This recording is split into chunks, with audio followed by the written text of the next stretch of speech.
SD.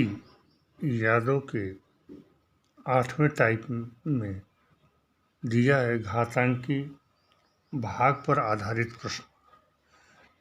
इनके प्रश्न को लेने के पहले कुछ कॉन्सेप्ट हम लोग क्लियर कर लेते हैं, उसके बाद फिर घातांकी को हम लोग देख लेंगे। जैसे एक क्वेश्चन है कि यदि 17 को 23 से गुणा किया जाए और 12 से डिवाइड किया जाए तो शेषफल क्या होगा। तो ऐसे केस में हम लोग 17 और 23 का गुणा न करके थोड़ा सा इस प्रकार से कर लें।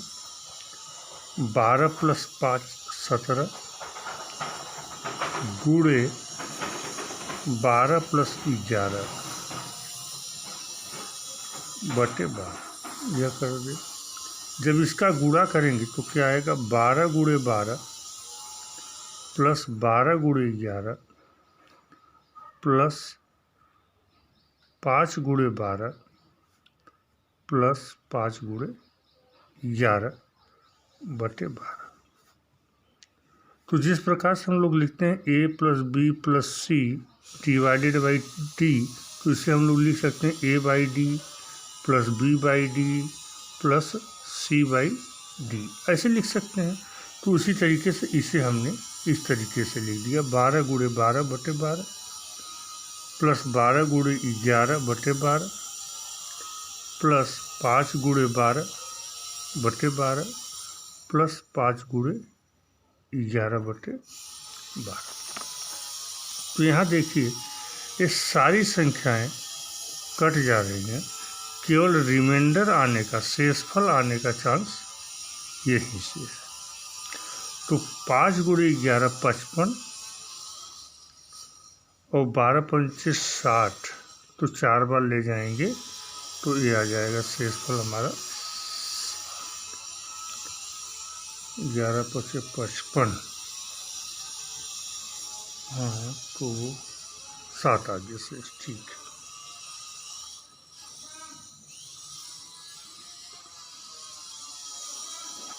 तो हमारा शेषफल आ गया 7। तो यहाँ से हम लोग ये कंक्लूजन निकाल सकते हैं कि हमें टोटल का गुणा नहीं करना था, केवल किसका गुणा करना था, 5 और 11 का। इसी के से हमारा रिजल्ट निकल जाएगा, शेषफल। जो हम लोग पढ़ रहे हैं इसे कहते हैं रिमाइंडर थ्योरम। एक क्वेश्चन और देख लेते हैं, थोड़ा इससे जो बड़ा हो। मान लीजिए आपको दे दिया 1421 गुणे 1423 गुणे 1425 बटे 12। अब आपसे पूछ लिया गया कि इसका शेषफल क्या होगा। तो आप पहले इनको अलग अलग करके देख लीजिए शेष क्या होगा। तो 14 × 14, 12 × 12, 2 2, तो फिर भी एक ही बार जाएगा, देख लेते हैं। 12 × 12, 2 2, 12 × 12, 101, 12 98, 5। तो इसका शेष आ गया 5। यह 2 अधिक है इसलिए इसका शेषफल 7। यह इससे 2 अधिक है इसलिए शेषफल 9 बटे 12। अभी पूरे गुणा करने की ज़रूरत नहीं है। 9 × 7 = 63, 12 से भाग दे देंगे तो शेष कितना आया, 3, और 5 × 3 = 15, 15 में 12 से भाग देंगे तो शेष 3। तो हमारा आंसर 3 यह होगा। अब थोड़ा निगेटिव की चर्चा कर लेते हैं कि जैसे 14 × 15 में हमें 8 से भाग देना है,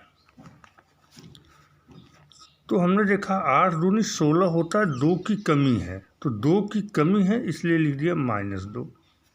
यहाँ गुणे -1 बटे 8 अर्थात 2/8 यह शेष हो गया।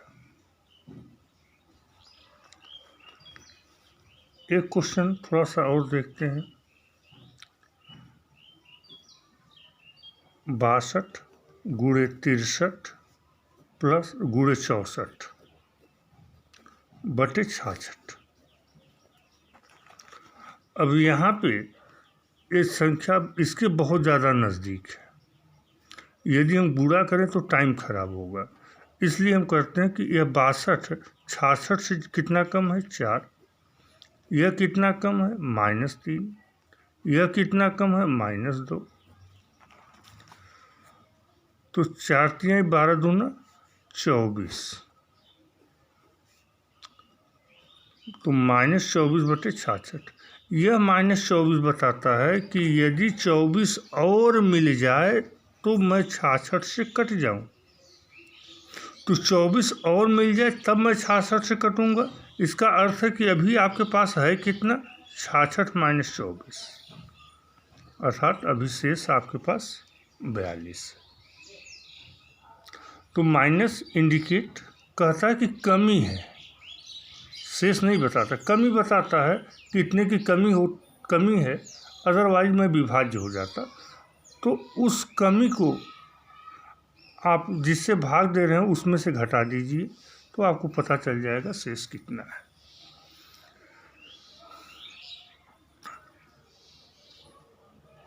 एक कॉन्सेप्ट जो एस.डी. यादव सर ने घातांकी में फार्मूला लिखा है लेकिन एक्सप्लेन नहीं किया है, उसे थोड़ा सा देख लेते हैं हम लोग।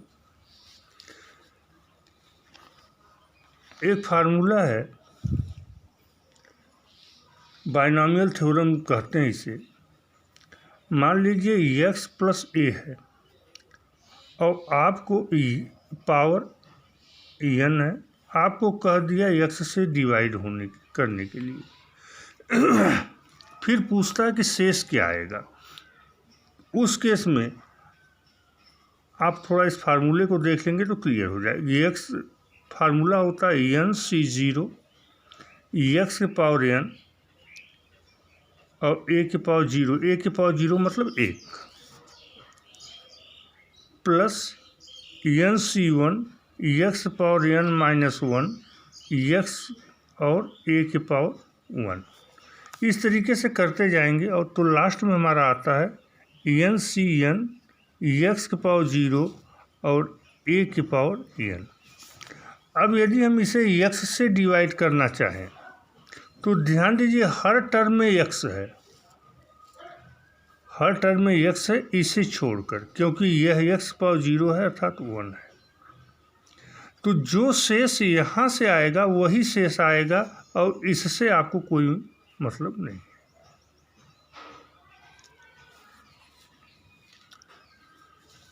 और nCn की वैल्यू भी 1 होती है, इसलिए जो भी शेष आएगा वो केवल और केवल a की पावर n के कारण आता है। अब इसका यूज़ हम लोग अपने क्वेश्चन में कैसे करते हैं इसे नेक्स्ट वीडियो में देखेंगे। यदि आपने सब्सक्राइब नहीं किया है तो प्लीज़ मेरे चैनल को सब्सक्राइब कर दीजिए और लोगों से भी प्रमोट कीजिए कि वो हमारे चैनल को सब्सक्राइब करें। इसके लिए मैं आपका आभारी हूँ।